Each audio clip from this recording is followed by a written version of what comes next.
Fine. So let us start with a new concept called the principle of virtual work.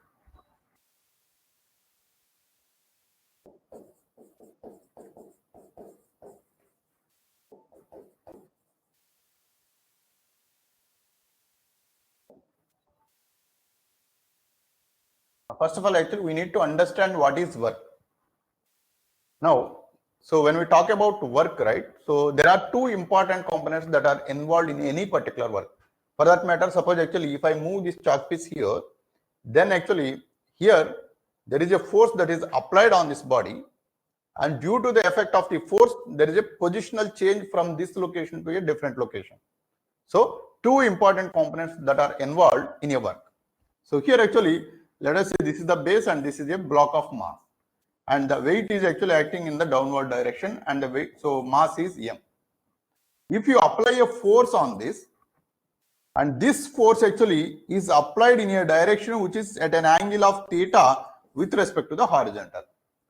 Now, even though if I apply a force on this, due to the effect of the inclination of the force, what is happening is the effective component of this force, which is useful in moving this body, is not exactly equal to F. There is a portion of the component of the force that is useful in moving the body in the direction of this particular base. So the base is horizontal. In the base direction, this block is moving, though I apply a force with an angle of theta. The component actually, if I divide this force, one is the horizontal component of the force, another is the vertical component of the force.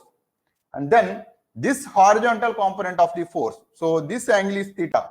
Now this is the horizontal component is F cos theta, and the vertical component of the force is F sin theta. So F cos theta, if you notice on this block of mass, this component of the force is F cos theta only. So this is F cos theta. And the body is moving in this particular direction. Let us say the displacement vector is d.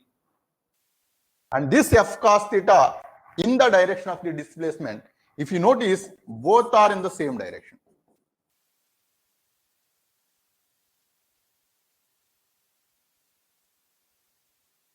Both are in the same direction. So F cos theta always lies in the direction of the displacement.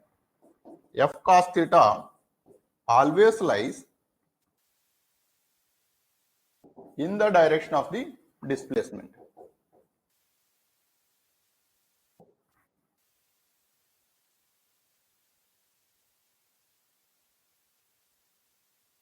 So as F cos theta is always in the direction of the displacement, there is no explicit need to mention about the direction. So hence there is no need to explicitly mention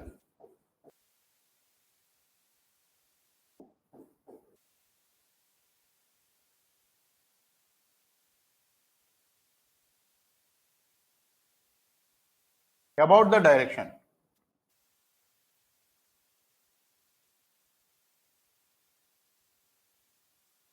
So the resultant will be a scalar.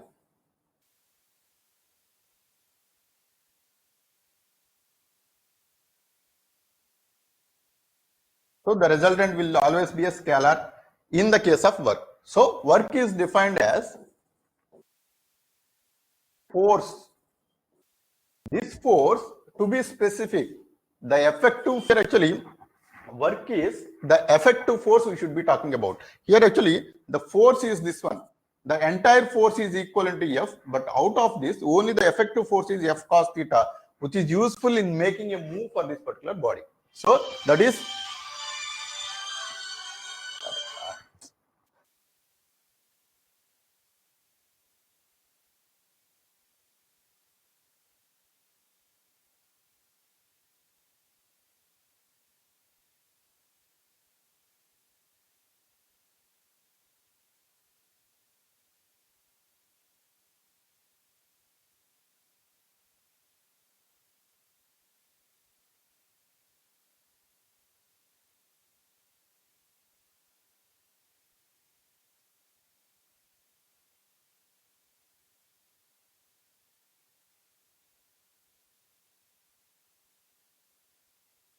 sorry, and this one multiplied with the displacement.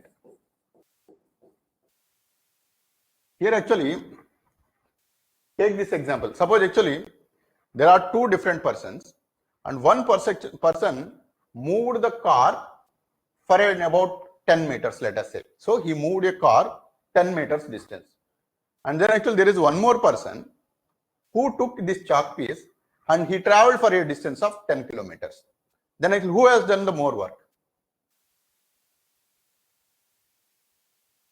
Can somebody guess who has done the more work in this case? One person moved the car from one location to another location, which is at a distance of 10 meters. One person took this chalk piece and he traveled for a distance of 10 kilometers. Then who has done the more work?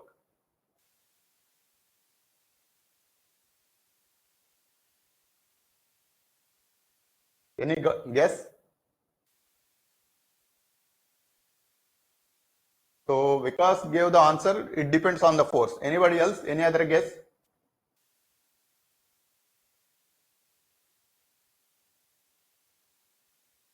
So the person actually who moved the car actually applied the more force.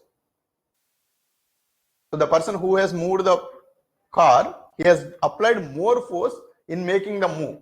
But actually the other person actually has done the work in a different way. He might have applied very less force by taking this chalk piece, but he moved for a distance of 10 kilometers. That itself actually he makes him so tired about it, right? So moving the car also he got tired, and moving from one location to another location, which is at a distance of 10 kilometers, also actually he got tired. Now in both the cases actually they have done some work. Now actually to justify who has done more work, we have to be giving equal importance for both the force as well as the displacement. So both are equally important. But actually suppose actually if I take this case, suppose this is my hand, I am trying to push this particular board with a very heavy force, but still actually I couldn't be able to move this board not even for 1 millimeter. So did I do any work? Did I do any work? I applied more force, but actually because of my force, I am not able to move this chalk piece even for 1 millimeter also, which essentially means that actually I have not done any work on this. So in case of work, both the effective force, not simply the force, the effective force, which essentially means that the force is essential in moving the body from one location to another location. There has to be a movement, or there must be a movement. Then only we consider the work. So there has to be a movement, and you have to give importance for that movement, how much he has done, as well as the force actually which is effective in moving that particular body. So F cos theta, so this is effective force is F cos theta, and the displacement whatever he moved, that is D. Yes, both are carrying the equal importance. Hence actually the product will be treated as the effective work. So now here actually this is what we consider. In moving the car from one location to another location for 10 meters, the displacement is 10 meters, but the force he has applied, let us say 100 newtons of the force actually he has applied. So let us say 100 newtons into a displacement of 10 meters. So this is the effective work, so which essentially means that 1000 joules. The other person actually who traveled a distance of 10 kilometers, that means 10 into 10 cube. So this is the displacement actually whatever he moved, but he might have applied only 1 Newton force. So hence actually this is 1. So the product of this is going to be 10,000. So 10,000 joules is the effective work he has done in moving by taking this chalk piece in moving for a distance of 10 kilometers. So he has done more work. So here actually depending upon the amount of force that is needed, let us say he might have used only 0.1 newtons of the force. In such case actually this is going to be only just 1000, not 10,000. In such case actually both are equal. This is also 1000 joules and this is also 1000 joules. Hence actually both have done the equal work. So moving is also important and applying the effective force is also important. The word effective is very, very important.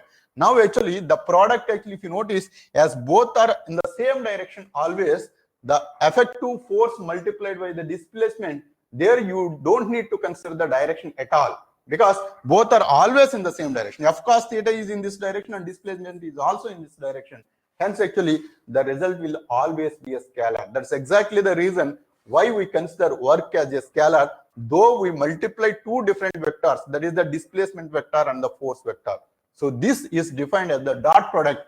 So this is F into D into cos theta. We treat that as F vector with a dot product of the D vector.